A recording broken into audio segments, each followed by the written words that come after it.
नमस्कार दोस्तों, कैसे हैं आप लोग? फिर से हाजिर हुआ हूँ एक न्यू आईपीओ के डिटेल्स के डिस्कशन करने के लिए। आज का आईपीओ बहुत इंटरेस्टिंग होने वाला है क्योंकि मैंने पिछले वीडियो में आपको बताया था कि नेक्स्ट जो आईपीओ आने वाला है वो एक धमाका परफॉर्मेंस कर सकते हैं। क्योंकि इस आईपीओ जो है वो सोलर प्रोजेक्ट के ऊपर काम करने वाला कंपनी है। कंपनी का नाम है फुजियामा सोलर लिमिटेड। तो फुजियामा जो सोलर लिमिटेड है वो बेसिकली सोलर प्रोजेक्ट के ऊपर काम करते हैं। कुछ दिन पहले एक सोलर एनर्जी के ऊपर एक कंपनी आया था, वो भी एक अच्छा खासा लिस्टिंग गेन दिखाया। तो मुझे भी लगता है इस कंपनी के भी लिस्टिंग गेन अच्छा खासा होने का चांसेस है। हाँ, एक बात मैं आपको बता दूं, कंपनी का बिजनेस मॉडल सबसे पहले समझना होगा, फाइनेंशियल फंडामेंटल समझना होगा, उसके बाद उस कंपनी के ऊपर डिसीजन लेना होगा।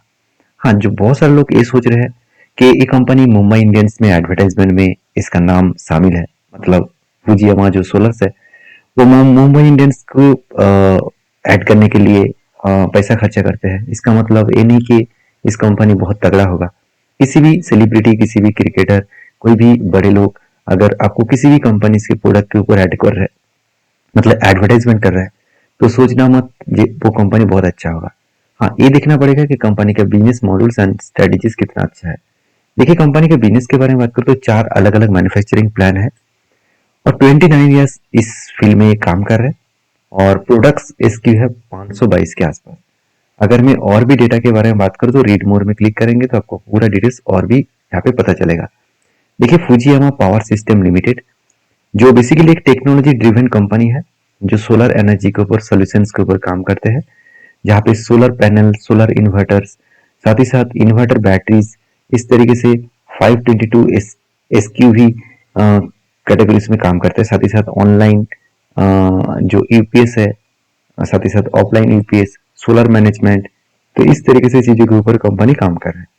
तो बेसिकली कंपनी के बिजनेस मॉडल्स के बारे में एक चीज तो आपको पता चल ही चुके हैं। तो कंपनी जब से स्टार्ट हुआ, अगर डेटा पॉइंट के बेसिस में बात करूं तो कंपनी 2000 देखा जाए तो 1996 से स्टार्ट हुआ।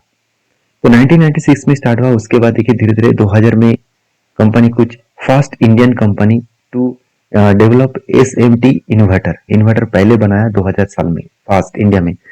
2002 में कंपनी लॉन्च ऑनलाइन यूपीएस और वो भी सिग्नल कार्ड ये बनाया। उसके बाद ऑफलाइन यूपीएस बनाया 2004 में। उसके बाद आप देखेंगे तो लॉन्च किया यूपीएस विथ एवीआर 2006 में। उसके बाद 2010 में लॉन्च किया high frequency online UPS inverter. उसके बाद 2012 में लॉन्च किया के सोलर पीसीयू। उसके बाद लॉन्च किया 2014 में ऑनलाइन सोलर पीसीयू। उसके बाद देखिए 2026 में कंपनी बीबीएनएल एंड बीएसएनएल इसके साथ कोलैबोरेट करके काम किया और साथ ही साथ पार्टनरशिप करके काम किया।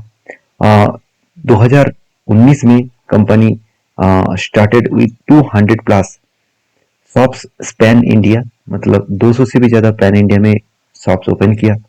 उसके बाद 2020 में 3 बिलियन आईएनआर टर्न अचीव किया, मतलब 3 बिलियन इंडियन टर्नओवर अचीव किया। उसके बाद 2020 में ही कंपनी कोविड के टाइम में ही कंपनी बहुत सारा अचीवमेंट किया, हाइब्रिड इन्वर्टर भी बनाया। उसके बाद कंपनी और भी सोलर प्रोजेक्ट के ऊपर काम किया। 2022 से लेकर 23 में कंपनी 150 से भी ज्यादा मेगावाट का added Greater Noida plant company बनाया, सोलर प्लांट यहाँ पे बनाया। उसके बाद 2023 से लेकर 24 तक हरियाणा में बनाया एक नया प्लांट। उसके बाद नोएडा में फिर से एक प्लांट बनाया 2023-24 में और 2024 में कंपनी टोटल 9.2 बिलियन टर्नओवर पहुंच चुके हैं। तो सोचिए कंपनी किस तरीके से खुद को रिप्रेजेंट किया, किस तरीके से ग्रोथ किया, एक व्यू, एक अंदाजा आपको यहाँ पे लगेगा। कंपनी के मैनेजमेंट में चेयरमैन, वाइस चेयरमैन और उसके बाद जो एग्जीक्यूटिव डायरेक्टर, ये सारे लोग हैं, एक्सपीरियंस कैटेगरी लोग हैं, यहाँ पे आप देख सकते हैं। तो देखिए यही काफी नहीं है किसी भी कंपनीज के लिए बाकी डिटेल्स जानने के लिए। अब इस कंपनी के ऊपर और भी डेटा जानने के लिए मुझे डीपली स्टडी करना होगा। तो डीपली स्टडी मतलब कंपनी के बारे में जानकारी हासिल करना होगा। तो देखिए वो मैं आपके साथ यहाँ पे शेयर करूंगा।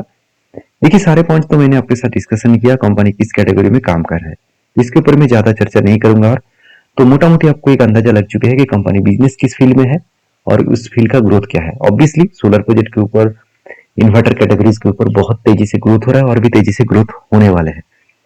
अभी एक चीज को ध्यान देना, कंपनी का जो एसेट है अगर एसेट के बारे में बात करूं तो 2023 में करीबन 500 करोड़ एसेट था और 2025 में वो दुगना हो चुके हैं। मतलब लास्ट 2 इयर्स में कंपनी का जो देखा जाए तो एसेट ग्रोथ है वो बहुत तेजी से ग्रोथ हुआ। इनकम की ग्रोथ जो है वो 665 से लेकर 927 से लेकर 1500 तक। इसका मतलब कंपनी का जो टोटल एसेट है वो बेसिकली 67% के हिसाब से ग्रोथ हुआ। 67% के हिसाब से यहाँ पे टोटल इनकम का ग्रोथ हुआ। अभी टोटल इनकम के बाद नेट प्रॉफिट जो है वो आप देखेंगे 67% से ग्रोथ किया और प्रॉफिट ग्रोथ कितना किया 245% का। तो बहुत बढ़िया प्रॉफिट ग्रोथ हुआ है। पहले 2023 में ऑलमोस्ट 25 करोड़ के आसपास प्रॉफिट था, 2025 में ऑलमोस्ट डबल के आसपास हुआ और 24 में डबल के आसपास हुआ और 2025 में करीबन 250 गुना बढ़ चुके हैं। 250 गुना, ऑब्वियसली 250 गुना यहाँ पे ग्रोथ हुआ है। ये बहुत तगड़ा ग्रोथ है और उसके साथ साथ कंपनी का कर्जा भी बढ़ा, 200 से लेकर आज 350 से लेकर 400 करोड़ के आसपास कर्जा बन गया। तो कर्जा अगर कम कंपनी कर पाए तो यहाँ पे एक अच्छा ग्रोथ कर पाएंगे, क्योंकि कर्जा अभी भी 0.87% के आसपास है। अभी मुझे ये देखना है कि कंपनी जिस पैसा मार्केट से उठाने वाला है उस पैसे को कहाँ पे यूज करेगा। क्या वो कर्जा मिटाएंगे, क्या दूसरे प्रोजेक्ट के ऊपर इन्वेस्ट करेगा, वो देखना जरूरी है। तो चलो वो भी मैं आपको डिस्कशन कर लेता हूँ। ROE, return of capital employed और रिटर्न ऑफ इक्विटी, दोनों के जो मतलब यहाँ पे डेटा है वो बहुत स्ट्रांग है। देखिए डेटा तो स्ट्रांग होगा ही, क्योंकि कोई कंपनी अगर 250% का प्रॉफिट कर रहा है तो उस हिसाब से कंपनी का डेटा बहुत स्ट्रांग होने वाला है। तीसरी बात, कंपनी के ऊपर अगर मैं पेट मार्जिन के बारे में बात करता हूँ तो 10% के हिसाब से पेट मार्जिन देखने को मिला और प्राइस टू बुक वैल्यू के बारे में बात करते तो 16% के हिसाब से प्राइस टू बुक वैल्यू देखने को मिले।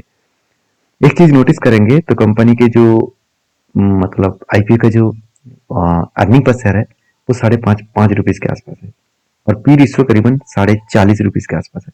तो यहाँ पे अगर डेटा देखे तो कंपनी का पी रेशियो और अर्निंग पर शेयर दोनों ही यहाँ पे ज्यादा देखने को मिला है। अभी कंपनी के ऊपर एक चीज नोटिस करेंगे कि कंपनी के जो इन्वेस्टमेंट करने का सॉरी जिस पैसा को मार्केट से उठाने वाला है उस पैसे को यूज कहाँ पे करेगा। सबसे पहले कंपनी ये बता रहा है कि पार्ट जो फाइनेंसिंग है, the cost of establishing the manufacturing facilities, मतलब जो इन मध्य प्रदेश में जो मैन्युफैक्चरिंग फैसिलिटीज है उसको और भी बड़ा करने के लिए 180 करोड़ यूज करेगा और खुद के जो कर्जा है उसको मिटाने के लिए 275 करोड़ यूज करेगा। तो ये बात मुझे बहुत अच्छा लगा, क्योंकि कंपनी का अगर कर्जा यहाँ पे 250 करोड़ कम हो जाता है तो ओवरऑल मैं एक बार चलो फिगर आउट भी आपको दिखा देता हूँ। करंटली जो कर्जा है 432 करोड़, उसमें से 250 करोड़ अगर माइनस करेंगे तो 182 करोड़ का आसपास कर्जा होगा, जो डेप्थ ऑफ इक्विटी में करीबन करीबन 30.30 के नीचे आ जाएगा। तो ये बहुत अच्छा होगा, क्योंकि जितना ज्यादा कर्जा कम होगा उतना ही कंपनी का प्रॉफिटेबिलिटी बढ़ेगा और ग्रोथ भी बढ़ेगा। तो ये मुझे बेस्ट पॉइंट लगा, इसलिए मैं इस कंपनी को बहुत ज्यादा पॉजिटिव देखने को मिला है मुझे। तो मैं इस कंपनी के ऊपर एक दाव तो खेल ही सकता हूँ।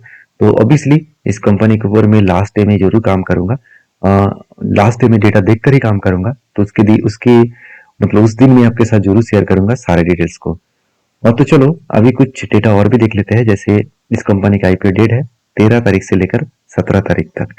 तो ये 3 दिन आपको टाइम मिलेगा। तो आप कहेंगे से 13 से लेकर 17 3 दिन कैसे होता है, तो बीच में सैटरडे संडे है तो इसलिए इस तरीके से डेट दिख रहा है, क्योंकि आपको यहाँ पे 1 रुपए के फेस वैल्यू के हिसाब से 228 रुपीज प्राइस बैंड रखा गया है और 65 क्वांटिटीज आपको दिया गया है। तो दो तरीके से यहाँ पे मार्केट से पैसा उठाएगा, एक फ्रेश इशू है और दूसरा ऑफर फॉर सेल है।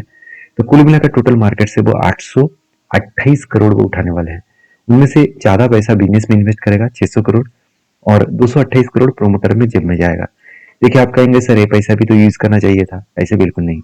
देखिए कंपनी का बिजनेस बहुत अच्छा चल रहा है। इतने दिनों से जो जो लोग इस कंपनी के ऊपर इन्वेस्टमेंट करके रखे हैं तो वो तो कुछ पैसा तो जेब में लेगा ना, वो तो कुछ प्रॉफिट कमाएगा ना।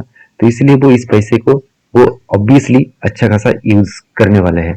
तो मतलब ठीक ठाक ही है, प्रोमोटर के जेब में जाएगा और साथ ही साथ बिजनेस के ऊपर भी 600 करोड़ इन्वेस्टमेंट होगा। तो मुझे बेस्ट पॉइंट लगा। तीसरी बात, कंपनी का आईपीओ डेट है 13 तारीख, क्लोजिंग डेट है 17 तारीख। अगर आईपीओ मिला आपको पता चलेगा 18 तारीख, अगर नहीं मिला आपको पैसा वापस किया जाएगा 19 तारीख। अगर मिल गया आईपीओ तो आपको 19 तारीख में डीमेट अकाउंट में ट्रांसफर किया जाएगा और इसका लिस्टिंग डेट देखने को मिलेगा। आपको कितना में लिस्टिंग हुआ ये डेट पता चलेगा 20 तारीख को। ये पूरा डिटेल्स मैंने आपके साथ मेंशन किया। तो इसके बाद सर लास्ट पॉइंट बाकी है, वो है इसका ग्रे मार्केट प्रीमियम। अगर मैं ग्रे मार्केट प्रीमियम के हिसाब से देखूं तो अभी तक कोई भी ग्रे मार्केट प्रीमियम देखने को नहीं मिला, तो मुझे लगता है एक अच्छा खासा ग्रे मार्केट प्रीमियम देखने को मिलेगा। तो मैं लास्ट डे में एक जरूर वीडियो शेयर करूंगा, लास्ट डे मतलब 17 तारीख एक बार मैं वीडियो जरूर शेयर करूंगा, तो उस दिन मुझे पता चलेगा कि एक्चुअली कंपनी के ऊपर कितना दम है लिस्टिंग गेन होने के लिए। बाकी आपके क्या ओपिनियन है जरूर कमेंट्स करके बताना। वीडियो अच्छा लगे तो लाइक करना। मिलते नेक्स्ट वीडियो में, तब तक के लिए धन्यवाद।